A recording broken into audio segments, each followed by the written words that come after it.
Seja bem-vinda a mais um programa Potência Holística. Eu, Bia Antônio, por aqui com a minha parceira Mel Kimani. E hoje nós vamos entrevistar uma convidada super especial, a Cris Jimenez. Nós vamos fazer um debate sobre autoconhecimento e política. E você deve estar aí se perguntando, tá, mas o que um assunto tem a ver com o outro? E é isso que eu quero desenrolar com essas duas parceiras. Melzita, meu amor, boa noite. Como é que você está? Boa noite, gente. É um prazer estar aqui no programa de novo. Sejam todos muito bem-vindos. Muito prazer, Cris. Tá tudo bem. Esse tema é babadeiro, né? Eu acho que todo mundo faz essa pergunta também. O que será que tem a ver? E a gente tem que desenrolar esse papo mesmo. Cris, queria saber, então, para você, como se relaciona essas duas coisas, qual a sua opinião, já para a gente já dar a largada. Vamos lá, gente. Boa noite, meu nome é Cris Jimenez, sou terapeuta holística. Também sou bruxa, né? Faço parte do paganismo. E sou capelã pela Getro International e sou também membro da Secretaria de Justiça do Estado de São Paulo, na cadeira do paganismo, da bruxaria, representando essas culturas, né? Cultura pagã. E eu sempre debato em cima do tema de que as pessoas precisam se autoconhecer e precisam sim se inteirar na política. Falam que religião e política não se misturam, amor e política não se misturam, mas, no entanto, tudo que nós vivemos é política. Você convivendo dentro de uma casa com seus familiares, existe uma política, né? O banho, o almoço, quem paga as contas, quem se organiza, né? Quem é aquele que tem mais habilidade com conta, mexe mais com a parte de tirosouraria da casa, aquele que tem mais habilidade na cozinha vai cuidar da parte da cozinha, aquele que tem habilidade de contornar as brigas faz a bandeira da paz levantar quando os ânimos se estouram. Então, tudo que nós vivemos em nossa vida tem política. Só que nós não somos criados, não somos educados a buscar a política. E quando você quer buscar trilhar o caminho do autoconhecimento, né, entender quem é você, de onde você veio, também começa a vir o questionamento: o que você tem direito, o que você não tem. Até você onde você pode ir, até onde você não pode ir. Se eu devo avançar ou se eu devo recuar. E eu entendo que você se autoconhecer, você saber quem você é, o seu lugar no mundo, você vai saber em que luta você se encaixa. Eu, por exemplo, eu me encaixo na luta, na questão de tolerância interreligiosa, na questão do diálogo interreligioso, na questão... Eu tenho uma habilidade muito grande em lidar, por exemplo, com situações extremas, como, por exemplo, a morte, o luto. Eu sou aquela que media o luto, né? Que falo, olha, pode chorar sim, pode gritar sim, pode ficar calado sim, é um direito seu. Eu sou aquela que falo, olha, você, por esse caminho aqui, você pode visitar um doente seu no hospital, mas para isso eu tenho que entender aonde que está a minha calmaria e aonde que está o meu momento de explosão. Dentro disso, quando eu entro no campo da política, nós não temos o hábito de olhar o que os políticos, o que eles estão fazendo, planejando. Esses dias uma moça virou para mim e falou assim: queria que você participasse com a gente de um panelaço. Falei, tá. Abater panela para... porque a gente tem que protestar contra o Bolso, contra isso, contra aquilo outro. Entendi. Tá, eu posso participar com você, de repente, de um panelaço, mas me fala, você entrou, por exemplo, no site da Assembleia Legislativa ou da Câmara? Você sabe o que o cara que você votou está fazendo? Você sabe as audiências que estão ocorrendo e que você pode participar? Mas eu não tenho tempo, eu trabalho o dia inteiro. Você sabe que algumas votações são online? Algumas participações são online? Reuniões que decidem junto à sociedade civil são online? Você pode estar ouvindo, você pode estar opinando, você pode estar participando de grupos.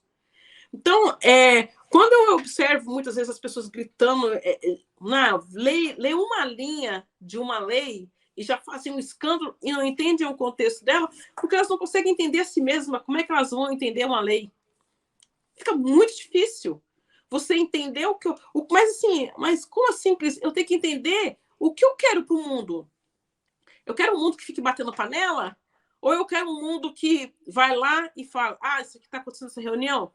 Escuta, eu sei que eu tenho poder de voto, eu sei que eu tenho poder de falar. Pode me dar a palavra? Eu quero a palavra, eu quero o microfone, eu quero falar. Eu quero conduzir também isso daqui. Então, tem muitas coisas que passam despercebidos de nossos direitos, realmente. Aí falar, estou falando de direito e de política porque tem época de eleição. Não, eu falo o tempo inteiro sobre isso. Né? Que você precisa aprender quais são os seus direitos, quais são as suas leis e reivindicar as suas leis. E você só consegue isso quando você sabe quem você é e qual é o seu papel dentro daquele meio social que você está vivendo.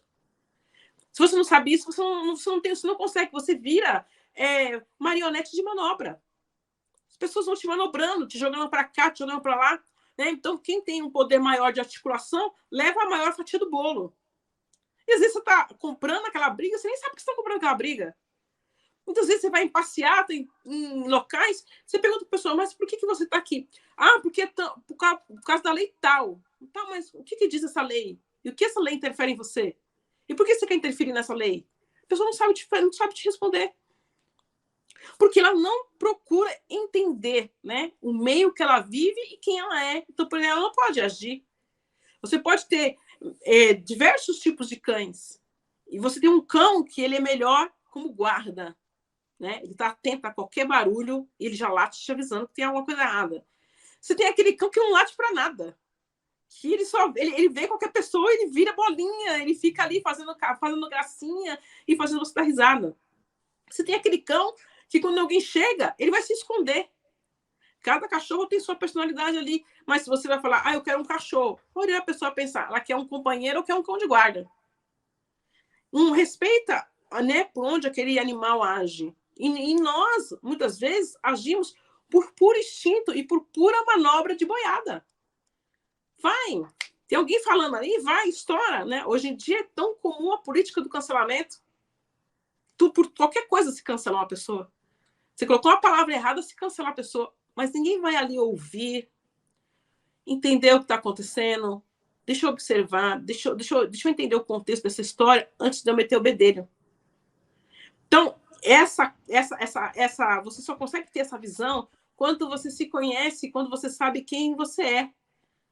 Porque aí você vai entender onde aquilo que estão falando, se não está só atingindo uma dor sua e atiçando uma dor sua, ou se é algo realmente comunitário, se é algo que realmente você está esbravejando por aquilo que está acontecendo errado, ou você está esbravejando porque você quer ser ouvido pela sua própria dor.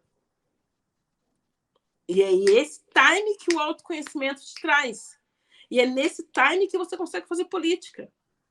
E a gente pode entender que, por exemplo, muitas vezes, a sua dor é que te impulsiona a fazer política. E para pegar um exemplo, digamos, recente, vamos pegar o exemplo da própria Glória Pérez, que fez do assassinato da filha, ela foi à luta, interviu na política, interviu na lei, fez uma lei para tornar crime hediondo, foi lá, agora tem um documentário que saiu, e ela pega esse documentário e ela joga isso na mídia para que as pessoas tenham consciência. Ela fez da dor uma militância. Antes disso, será que ela se importava com a dor do outro? Será que ela ia tão profundamente entender e sentir? Não. Ela fez da dor um movimento político. Né? Ela conheceu profundamente um rasgar de alma. E a partir desse rasgar de alma, a costura que ela conseguiu encontrar foi modificar a lei e lutar para que outras mães não passassem por aquilo que ela passou. Então, sempre o autoconhecimento, ele te leva a um passo adiante. E eu entendo que o autoconhecimento vai fazer com que você seja melhor na sua comunidade. Porque você vai levar, através do seu autoconhecimento, você também é capaz de ajudar as pessoas a buscarem caminhos alternativos para o autoconhecimento. Não necessariamente o seu, mas que elas consigam encontrar uma estrada de autoconhecimento e elas se engajem nas lutas na qual elas se reconhecem. Então, pode ser uma luta de intolerância religiosa, como é o meu caso, pode ser uma luta que vai de encontro ao racismo, de encontro às causas LGBTs, de encontro a questões de adoção de crianças. Cada um vai buscar a sua própria militância. E o quanto isso interfere diretamente, né, Cris, em tudo, assim, porque eu acho que quando a gente está envolvido tanto no autoconhecimento quanto na política, a gente também para pensar na situação que a gente está e o que de fato é possível fazer nesse momento para mudar e o que a gente precisa alcançar, né? O problema é que às vezes a gente fica tão inerte, que nem você falou, na rotina, né? Eu trabalho muito e tal, e a gente acaba não dando tanta atenção a essas outras questões, né? E precisa dar, precisa olhar. Todas as vezes que eu vou em reuniões, às vezes de coisas interreligiosas, em situações. Olha, antes você vê uma coisa que é aberta a qualquer pessoa, por exemplo, que é a capelania. Eu sou capelã por 2 escolas. E, por exemplo, mas a capelania é um serviço que, por exemplo, é muito mais aos evangélicos e cristãos do que as outras confissões religiosas. Só que a capelania não é uma religião, ela não designa nenhum tipo de religião. Você é ali um líder espiritual, né? Uma pessoa humanitária que vai trabalhar nas mediações de conflitos e de situações de emergências.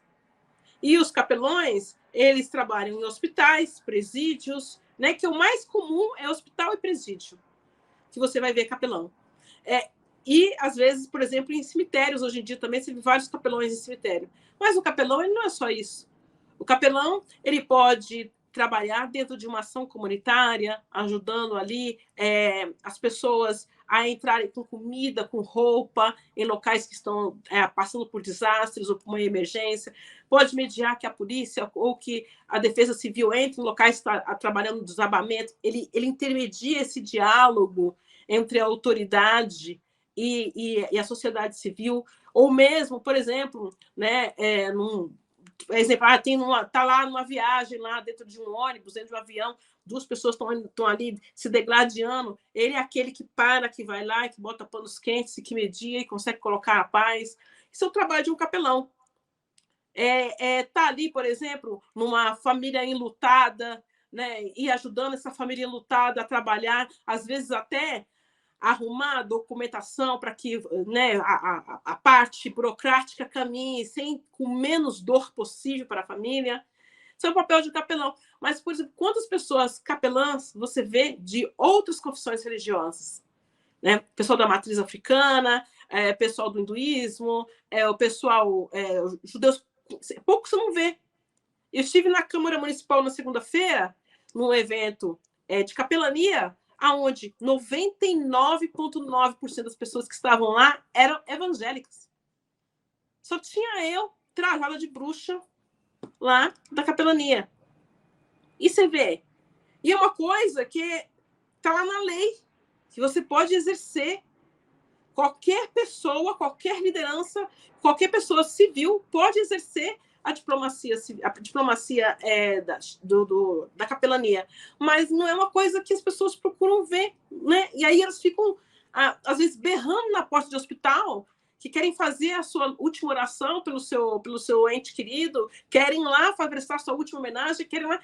E não entendem que uma pessoa capelã, ela pode fazer toda essa intermediação para que isso ocorra da melhor forma possível.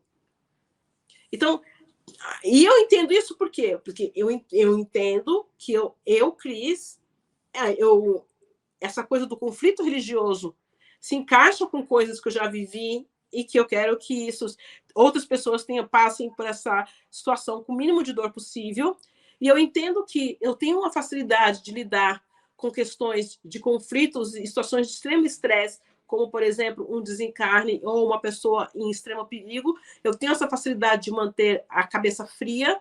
Então, é onde eu me encaixo. A partir dali, eu vou lutar por políticas. Que tipo de políticas? Eu vou lutar por políticas para que outras lideranças possam realmente entrar e possam ter uma credencial para poder se apresentar no hospital e entrar para poder fazer lá a oração pelo seu doente. Para que exista, né, para que o capelão possa estar ali junto com a família e possa ajudar no trâmite de documentação. Para que, né, a questão do amparo da justiça junto a crianças que ficam sem o amparo dos pais, para que ela possa ir para um familiar, para ela possa ir para um abrigo, que eu possa ter ali o contato com um psicólogo, com um psicoterapeuta, com um advogado, com alguém da vara da infância que possa me ajudar a fazer esse trâmite. Eu faço a mediação disso. Mas isso eu entendo porque o meu ponto dentro do meu autoconhecimento é um ponto que faz essas mediações. Tem pessoas, por exemplo, que têm mais habilidades em escrever e podem escrever textos estando engajadas e colocando ali, fazendo a sua conscientização das pessoas à sua volta, né? Então ela vê lá, ela vê uma lei, ela tem facilidade de traduzir aquela lei, ela traduz aquela lei de repente para o leigo entender, para a pessoa leiga entender, né? E aí a pessoa leiga, ela entendeu, ela fala, tá, então existe uma lei, tá? Se eu pesquisar aqui no Google, aqui tal lei, eu posso fazer tal coisa, porque está aqui nessa lei aqui, que essa lei me garante isso. Então, o autoconhecimento leva você a ir para a batalha com as armas corretas e a não desperdiçar tiro nem energia. Então, isso facilita muito a nossa vida. Facilita muito o nosso desempenho enquanto lideranças e enquanto terapeutas. Né? Para você aprender a acolher a dor. Né? Então, eu entendo, eu consigo acolher essa dor, eu consigo encaminhar essa dor. Né? Eu consigo compreender que eu preciso olhar muito além do que a religião, do que os livros sagrados dizem. Eu preciso aprender a olhar o ser humano e esse ser humano que é integrado num sistema social e político. A gente nunca vai conseguir fugir disso. Você nunca vai conseguir de poder viver em sociedade, e na sociedade tem regras a cumprir, e nunca vai conseguir fugir de política. Você não consegue, você pode até não votar esse ano, mas você tem uma multa lá para pagar. Você vai ter que depois justificar o seu voto lá. Por que você não foi votar?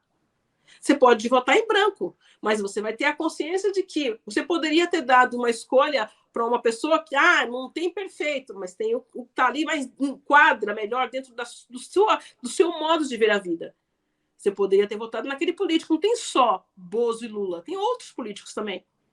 Então, a guerra não é só desses dois.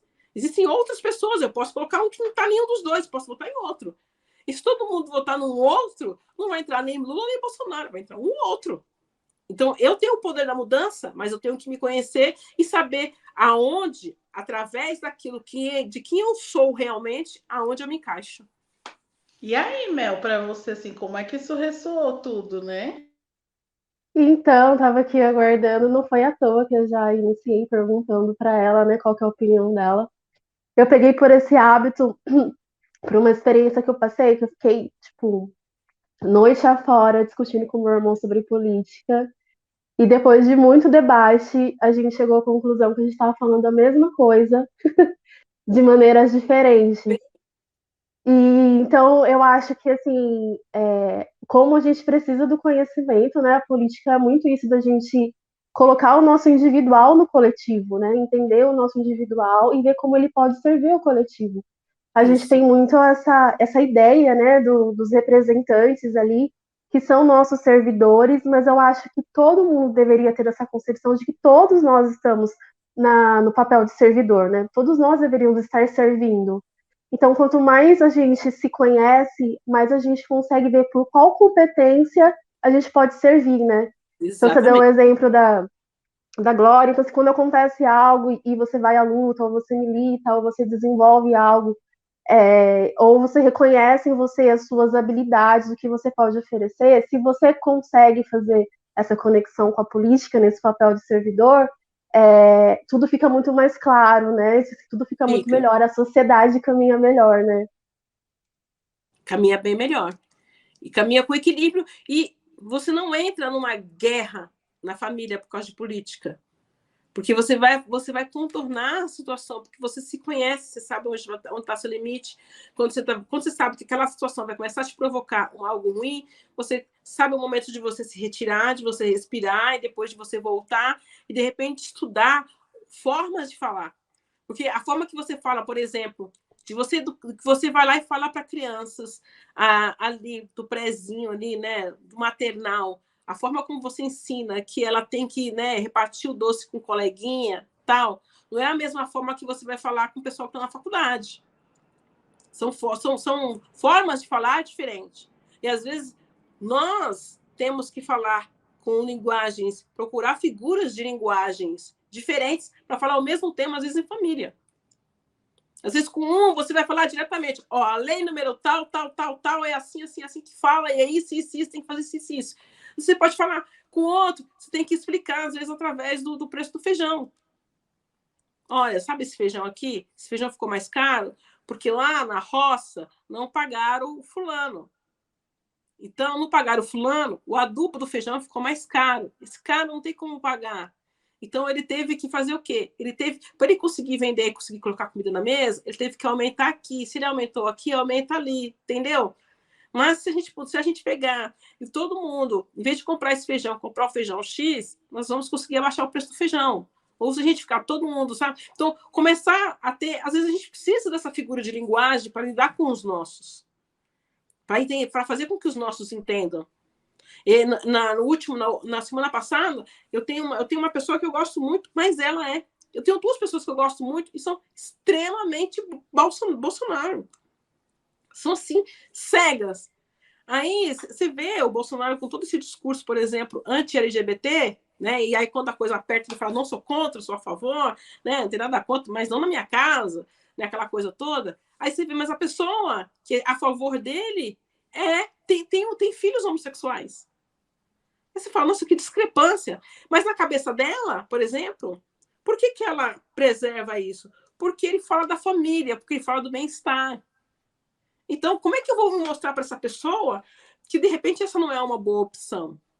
Eu vou dizer, então, realmente, se você quer seus filhos juntos, se você quer a sua família junto, se você ama o seu filho, fica meio difícil, porque seu filho pode, uma hora, receber uma violência. Por quê? Porque essas pessoas estão sendo incitadas à violência por causa desse tipo de fala.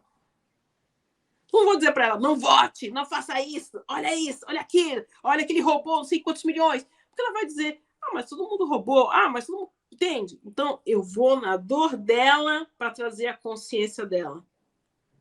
Mas é através do meu próprio trabalho de autoconhecimento, do meu próprio trabalho de entender que eu preciso aprender não só a escutar o outro, mas eu preciso aprender a ouvir o outro. Parar, né? E às vezes a entrelinha do que a pessoa está falando ali, da briga que ela está atiçando, a briga que ela está atiçando, na verdade, às vezes é um pedido de socorro que ela está falando. Ela quer um abraço, ela quer um aconchego, ela quer se sentir validada dentro da fala dela, dentro da dor dela, dentro daquilo que ela está vivenciando. Ela quer se validar. E cabe a mim, enquanto espiritualista, cabe a mim, enquanto capelã, cabe a mim, enquanto ser humano, entender que eu preciso, às vezes, abaixar para conseguir me fazer entender. Se eu ficar alto gritando, não vai dar certo.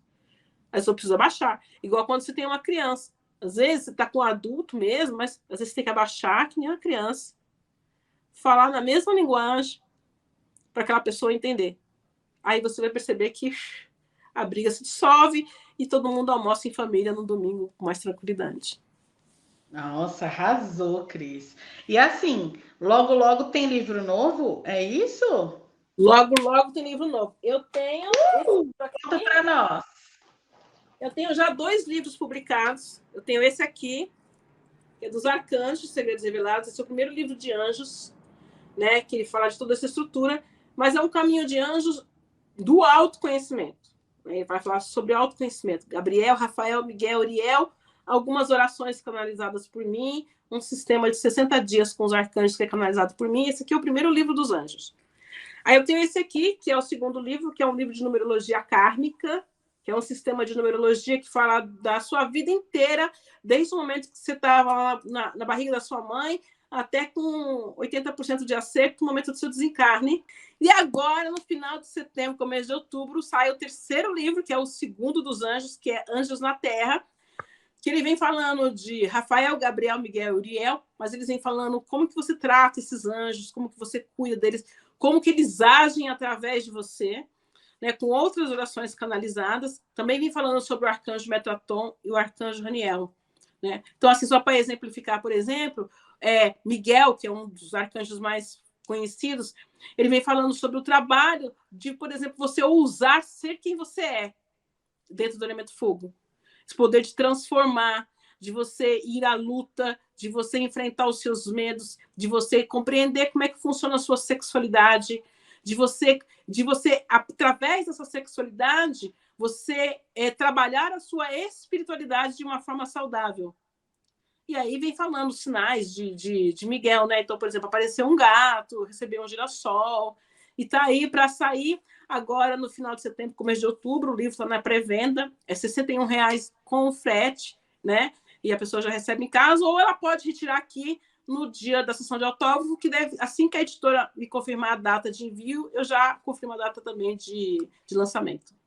Maravilha, e passa para a gente. Só coisa maravilhosa. Mel. Uhum. Só E coisa aí, Cris? maravilhosa. Só chuchu. Se a pessoa quiser entrar em contato com você, como é que ela faz, amor? Ela me encontra no Instagram. Instagram é @CrisGimenezOficial. YouTube, Cris por Cris Gimenez.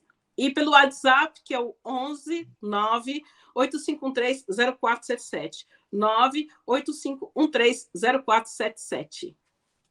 Só chamar lá. Arrasou. E fica essa mensagem, né? A gente tem que passar essa mensagem, gente, agora nesses tempos, perto da eleição e tudo mais. Pergunte para a pessoa qual que é a visão dela política, como ela entende. Eu acho que essa pergunta é essencial. O que você entende por autoconhecimento política? Vocês viram que rende um papão bom pra caramba, e às vezes você consegue por esse caminho abrir a cabeça, aprender também, porque é tudo coletivo, na verdade, né, Bia? Com certeza, Mel. Então, assim, gente, quem quiser bater um papo mais com a Cris também, não esquece de seguir ela nas redes sociais, não esquece de acompanhar o conteúdo dela. E, Cris, muito obrigada por você ter aceitado participar do programa e que a sua mensagem seja cada vez levada além, porque você é uma mulher maravilhosa, de uma energia maravilhosa. Foi um prazer receber você aqui. As portas estão sempre abertas para quando você quiser voltar, né, Mel? Obrigado vocês Com pelo certeza. Obrigado Com vocês certeza. Estou aí, precisando, é só chamar. Muito obrigada, Cris. Adorei a sua presença. Beijos. E obrigada a você que assistiu a gente aqui no Potência Holística. Sigam a gente nas redes sociais, @biacohantônio e @mel.kimani. Curta a gente aqui na TV Abraço, deixa comentário, manda mensagem lá para Cris já e vamos que vamos. E a gente se vê no próximo programa, gente. Um beijo. Beijo. Tchau.